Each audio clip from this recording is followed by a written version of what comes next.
藍色啦，咁我睇你啦，睇大家啦。我哋進攻嘅過程嘅時候咧，你哋要落翻嗰個位置，每人要知道自己做啲乜。Wing swing 嘅過程嘅時候，俾咗影片大家睇嘅過程嘅時候，我哋都係講嗰個射手咩時候入中，大家講咗，我講咗超過100次㗎啦，但係都做唔到，係咪啊？由控球嗰個人冇要等落位嘅過程，要企隊友企翻個位置，我先好發動啊！結果冇，係咪啊？嗱，跟住啊，邊個做控球咧？出聲，位置唔清晰，一路打一路估。我唔係話大家位置分得好清晰，每樣做得啱就一定贏。但係你總不能你落場嘅過程每一下都估，邊個歐力咧？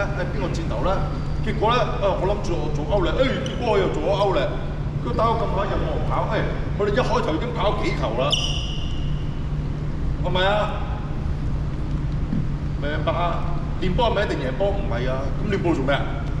唔係咁㗎，即係練波嘅過程，做大家都知道自己做啲咩嘢，係咪啊？咁輸嘅過程嘅時候，起碼都有個知道我哋輸啲咩啦。原來結果嘅過程嘅時候，我到去嘅過程嘅時候都冇，我絕對想打你兩球快攻，你一球快攻都冇。係咪啊？你跑咗之後，真係唔夠快係一回事啦，係咪啊？落到去控球好重要喺呢個時候出聲，所以點解頭先我哋要大家出聲咧？點解要罰 Apple 同埋夜蚊咧？係咪啊？你習慣唔出聲，你就唔會習慣出聲㗎啦。